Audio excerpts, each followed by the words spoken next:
I would like to welcome Anil Verma to the stage. Anil Verma, we would like to discuss today about the EVMs, trust, and the Election Commission. These are the topics. Please come and join us.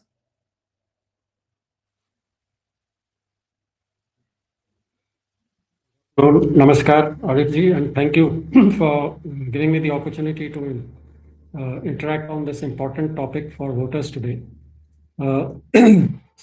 Without much ado, let's start the topic. You may please go ahead with your first question. I want to start with a basic question. The elections are not just about procedures or machines, they are about trust.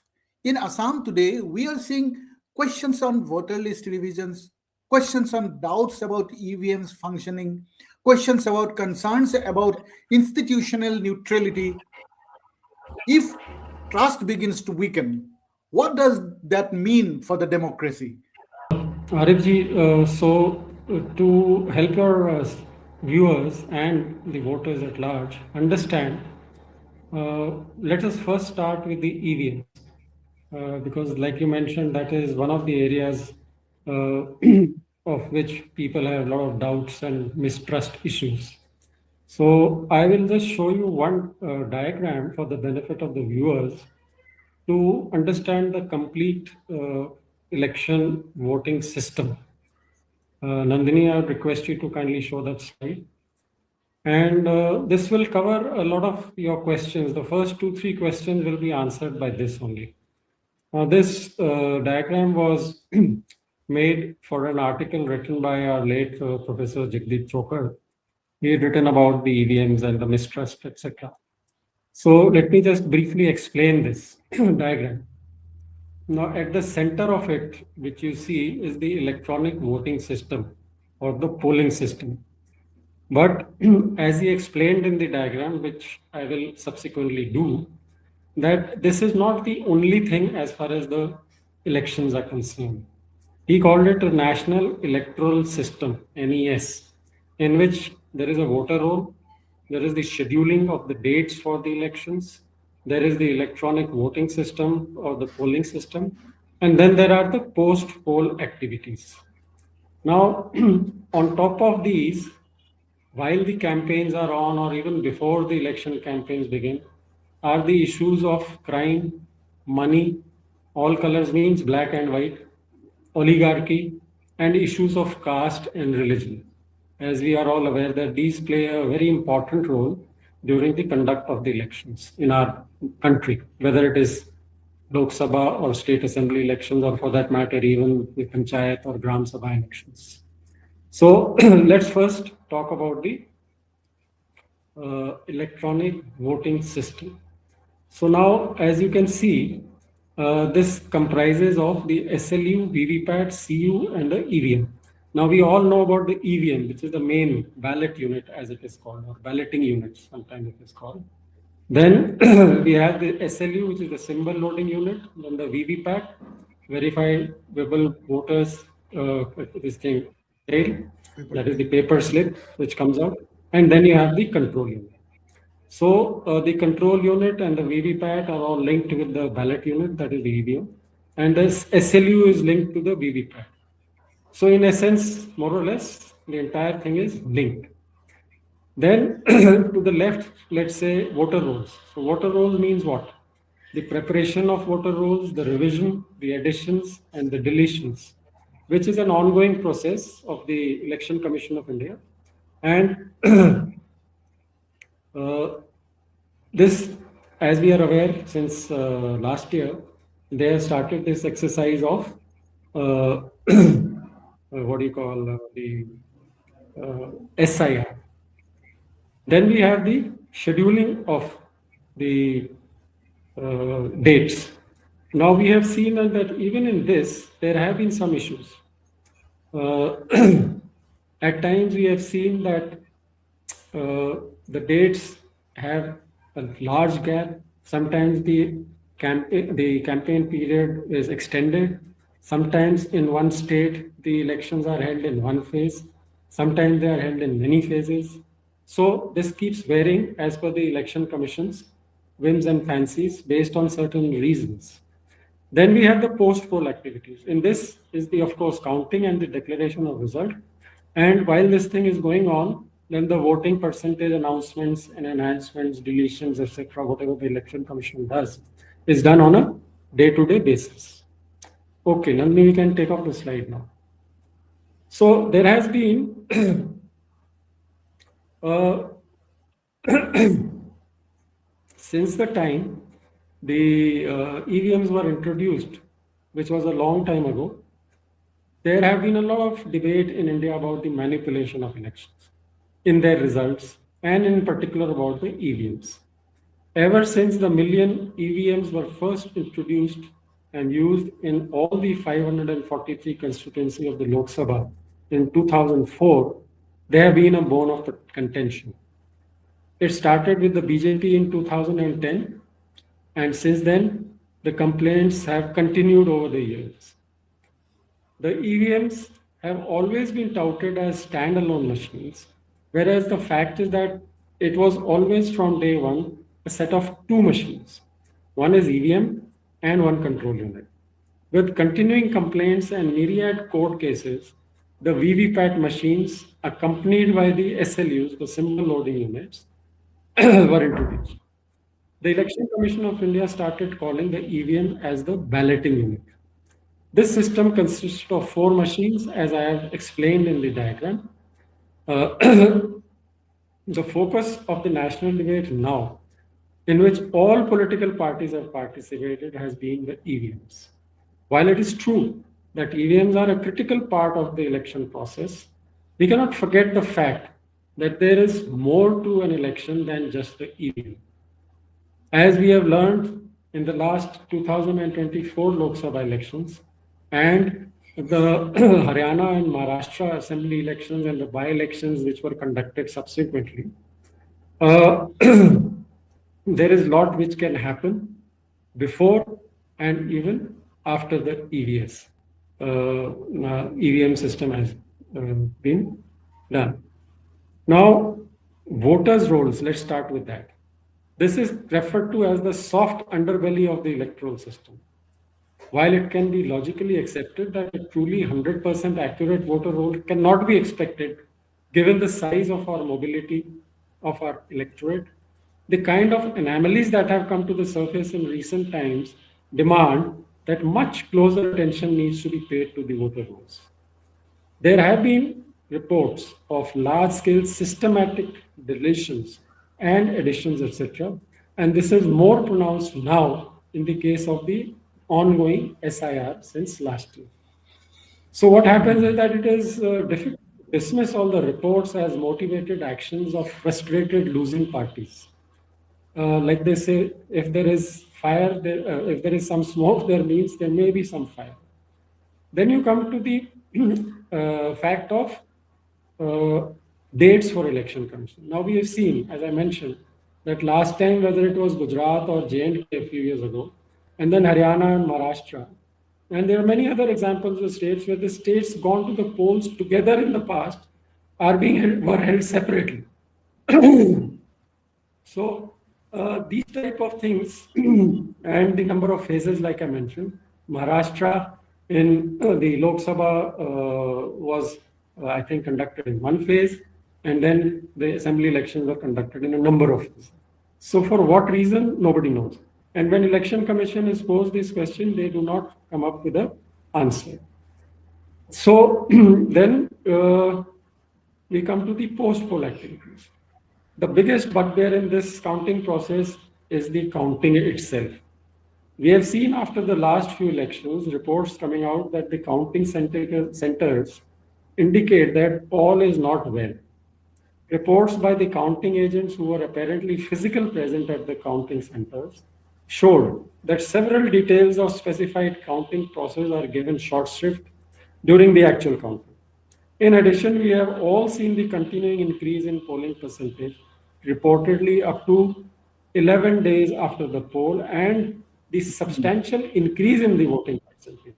In a matter of 12 hours, 24 hours, it has been shown to increase by 8 to 10% in some cases, which is very difficult to digest.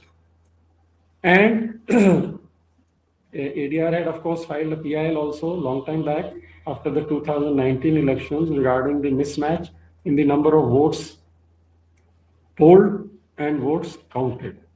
And in the last 2024 Lok Sabha elections also, and this was also pointed out to the court, that as per the Election Commission's own website, in 538 out of the 543 constituencies, there was a difference in the votes cast and votes polled. So only 5 constituencies the figure was matching. So therefore, it is important that the Election Commission comes out and responds. It is seen as being transparent and accountable, not only to the political parties, but to the common voters. With that, this is the first part I have answered. Arifji, over to you. The issue is not just whether the system is functioning, but whether people feel confident that it is functioning fairly. Let me begin with Assam specific developments in the recent past. Recently, the Election Commission carried out a special revision of electoral rolls in Assam. Around 7 to 8 lakh new voters were added. Several lakhs names were deleted due to death, shifting, or duplication. While this is aimed to improve accuracy, it has also raised concerns. Were all deletions genuine? Was it a genuine deletion, or it was caste based or religion based, or was it having any other intention to delete? Number one. Number two, did some genuine voters get excluded? How should we look at this balance between cleaning the voter list and ensuring inclusion?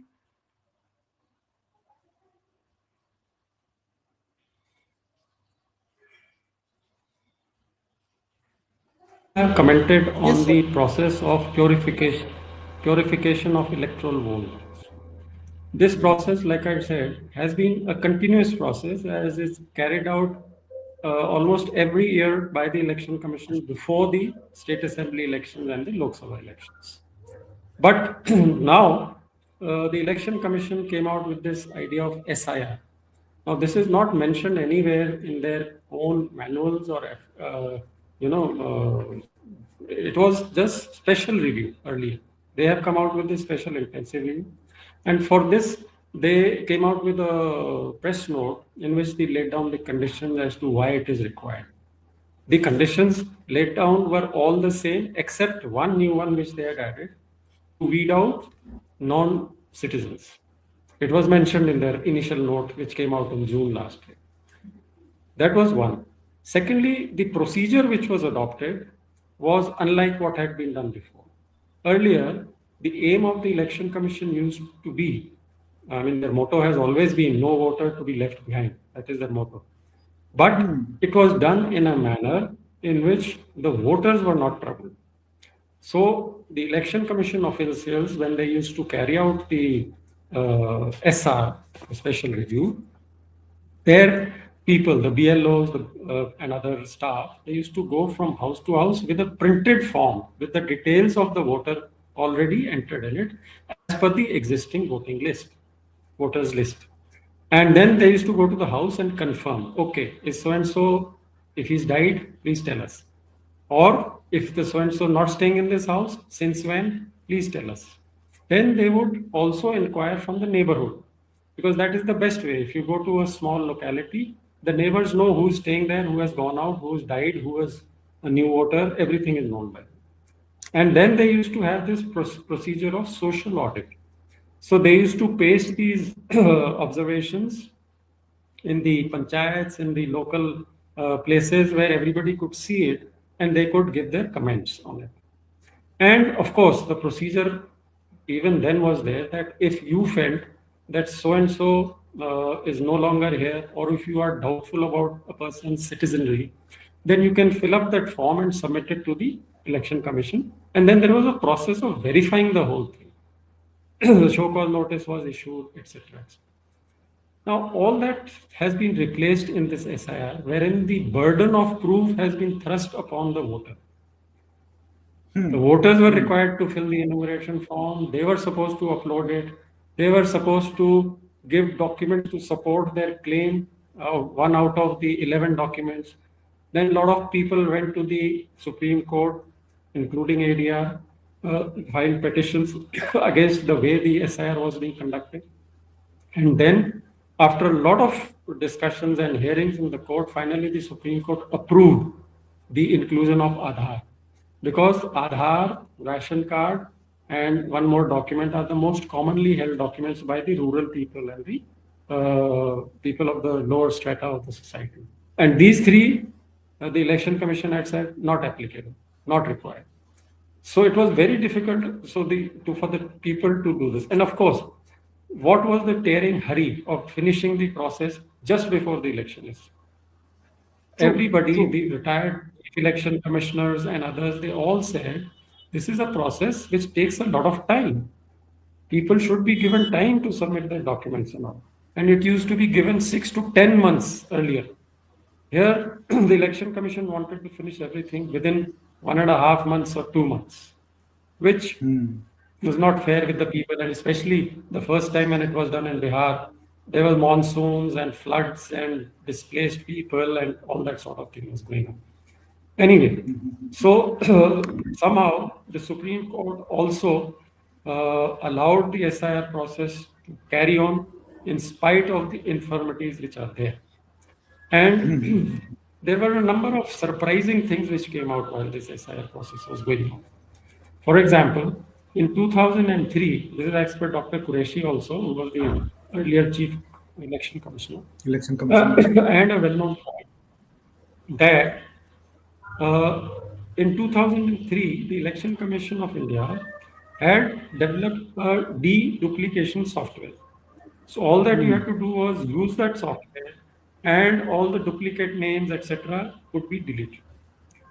When this SIR started and the hearings were going on in the court, you will be surprised to know that the Election Commission in their affidavit filed that we have given up using this.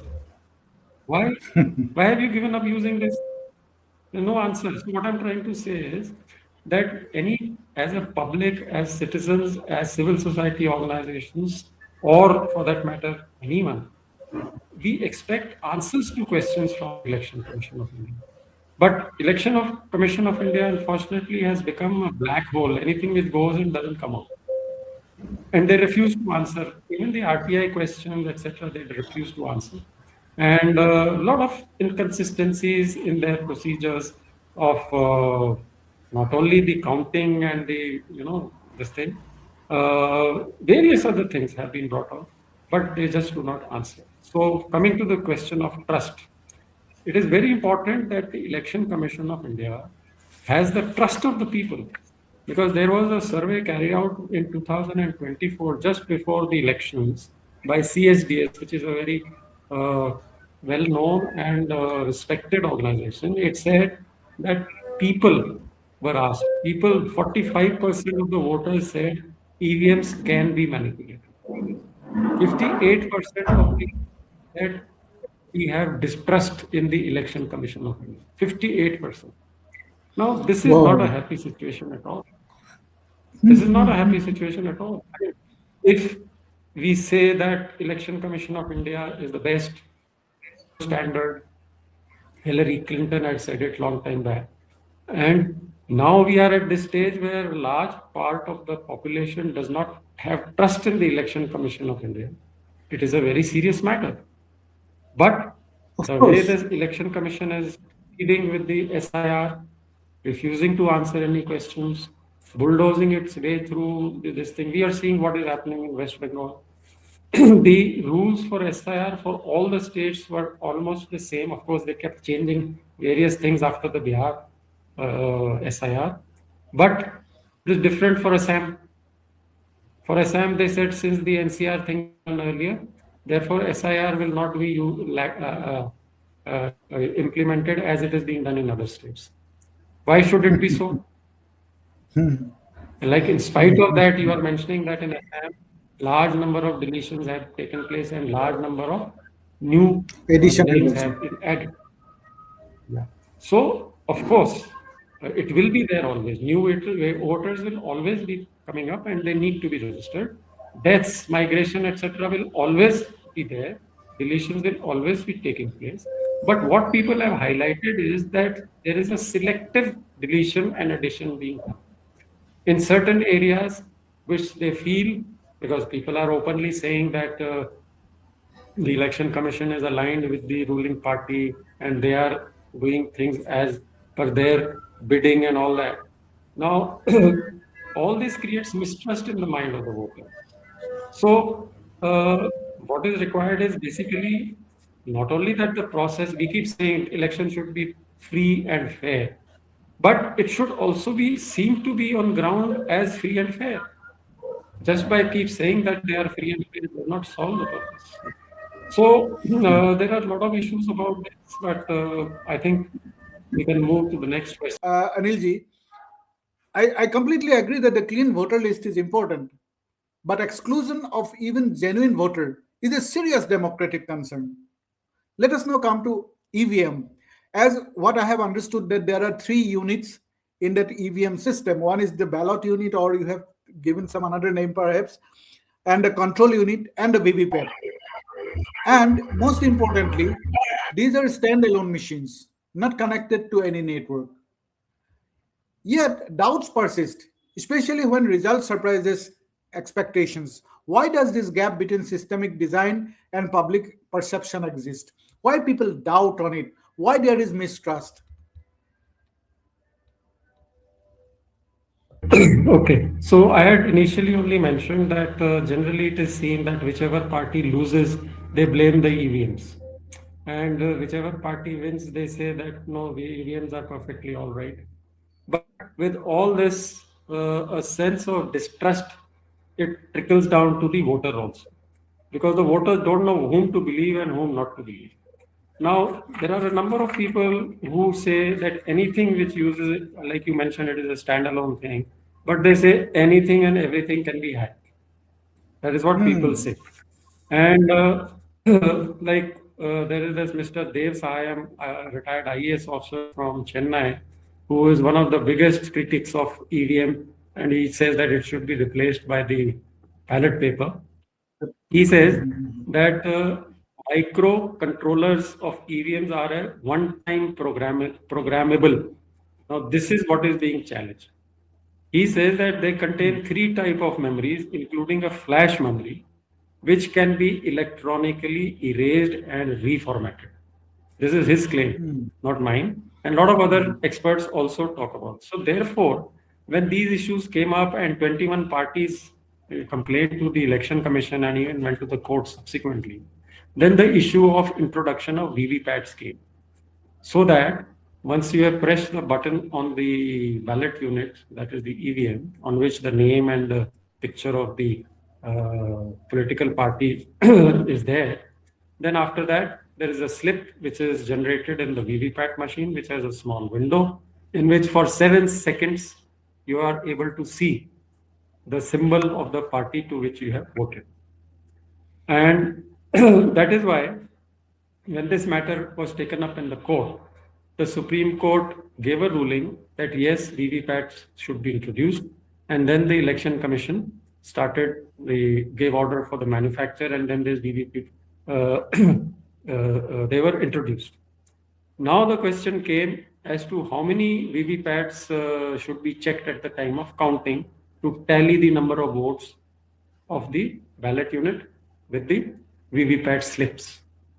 So the EC, the Election Commission in February 2018 recommended that one random polling station in the entire assembly constituency, the tally can be done, the voter slips with the ballot unit. Now again, like I said, since the matter was in the court, the civil society organizations and the political parties, civil societies were saying at least 30% should be tallied. The political parties were saying 50% of the votes should be tallied. So then, in April 2019, the Supreme Court granted a sample size of 5 booths per assembly constituency.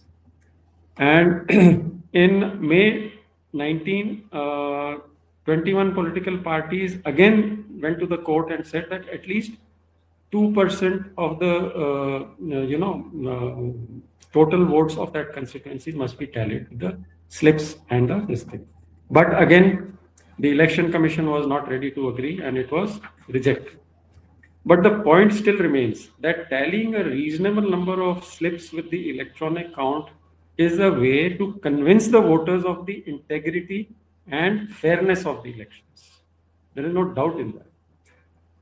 And there are, I will just enumerate 3 principles of voting as far as a voter is concerned.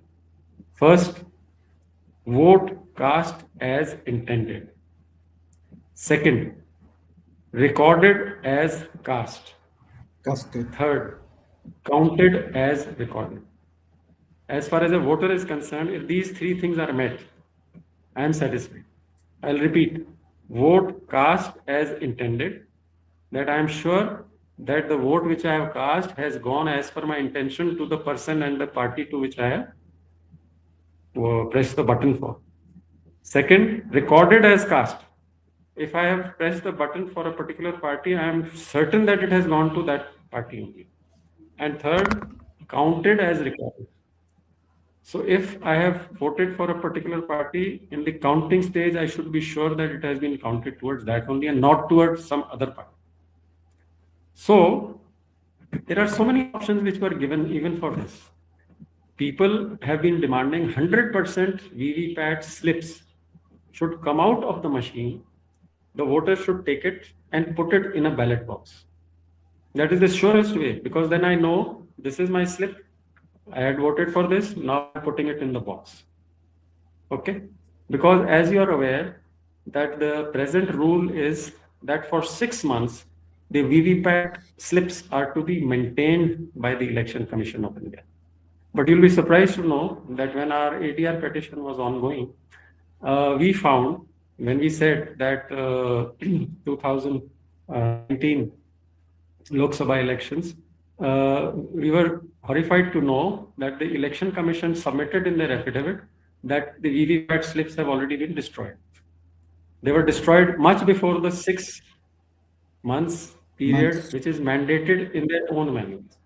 So these type of things are being done by the Election Commission. That is why the mistrust is increasing.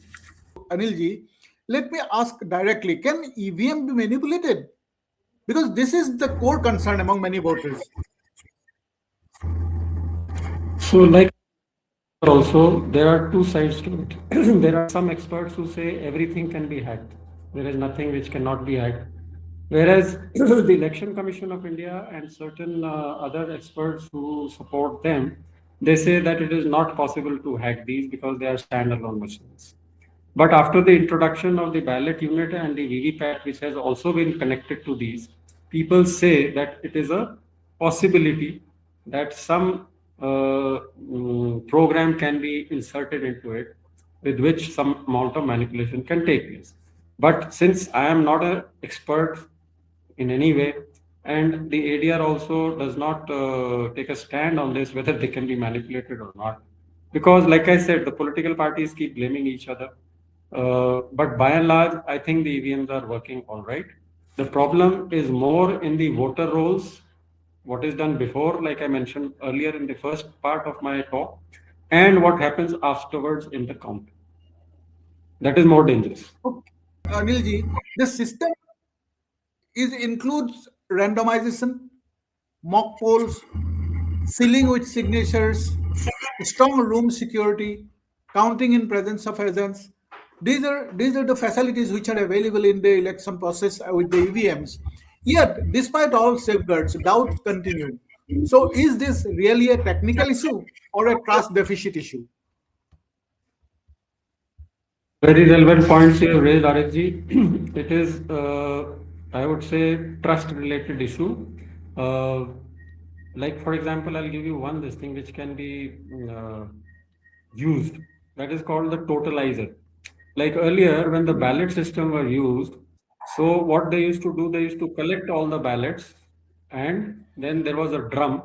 All the polling booths of that constituencies, the ballot papers were all put into that drum, and the drum was rolled and so that the politicians or those who are contesting elections do not know from which polling booth which people have voted for which party. Now that system was discontinued when the ballot system was Come in. rejected and the EVMs were introduced. But in 2018, the Election Commission of India had developed a totalizer machine in which the total number of votes of 14 polling booths could be combined through the machine only and mixed up so that the same effect that the politicians would not come to know people from which polling booth have voted for which party or which candidate. Nowadays, as you are aware, most of the political parties they are employing agents who are doing mapping of the polling constituencies, and they know exactly who are the supporters of which party and who are the supporters of the other parties. And they come to, and the other thing is that when the Form 17C is filled with the details of which in a particular polling booth, which party has got how many votes. So everybody comes to know because this data is put outside the polling station also, counting station also, and it is put on the Election Commission website also. So therefore, this leads to the politicians threatening the voters that you haven't voted for us this time, so we will do this. Or even beforehand, before the polling takes place, they will threaten people that if you don't vote for so and so, we will do this. If you don't vote for so and so, we will do this because they get to know. So one system which needs to be introduced is the totalizer thing, even though the Election Commission had recommended it earlier, but it has not been introduced. When you ask the Election Commission now, they say there will have to be a all-party consensus to introduce this system, and that all-party consensus will never come. But the point is, no efforts have been made towards having all-party consensus on this because it's an important issue. So if this happens, then there will be a certain degree of protection to the voters also, and the prime concern that your vote is secret. It is no longer secret now because they know who has voted for whom. Your voter identity and your whom you have voted should be secret. That is part of the democratic system. But unfortunately, that is not happening. So therefore, the various suggestions which you have made, if those are strengthened and more effort is made, I would say not only for the voters, you have said that they should do this, which is very good. Even the political party agents at the time of counting have to be very vigilant because it is seen that they are not vigilant, and that is why all sorts of malpractices happen at that time when they are not caught by the polling agents because nobody else is allowed there. For example, the forms which have to be filled, the polling agents must see those. They must sign those at the end of the day with the polling officer that X number of voters came here, X numbers of votes were cast, and this is what the figure is. So that should be signed. But it is seen that this doesn't happen. So the advantage goes to a party which has large resources and manpower, whose people are there on each and every booth, and they do this, whereas the other parties or the smaller parties or the regional parties, they do not have that wherewithal, so they are at a loss. This is my last question, Anilji. So the demand is not against EVMs, but for greater transparency in verification. Let us now come to the Election Commission itself. There are growing concerns about transparency in the process. You have mentioned a couple of them. Secondly, the communication that the communication of the Election Commission with the people, and they don't even feel that the public is they are accountable to the people, as if they are accountable only to the ruling party or to the political parties. And third is the perceived neutrality. It seems that many a time Election Commission is not considered as neutral. In Assam, especially during voter list revision and election phases, these concerns became more visible. How important is it for the Election Commission not only act fairly, but to be seen as fair? Arifji, I had mentioned in my talk earlier also that not only should they be acting, but they should be seen to be acting fairly. But unfortunately, that is not the case. and certain Hmm. things in the past which have happened. Like for example, I'll give you the example of the when one person had gone on behalf of a Haryana candidate to the Punjab and Haryana High Court, and the High Hmm. Court gave an order that the video recording of the process should be given to the petitioner. Within a few days, the election commission not only, I mean, refused to give it, but through the government, a law was enacted in the parliament which said that this type of details will not be shared with anybody for reasons of Hmm. security. Now, if that sort of an attitude is there, that means there is something to hide.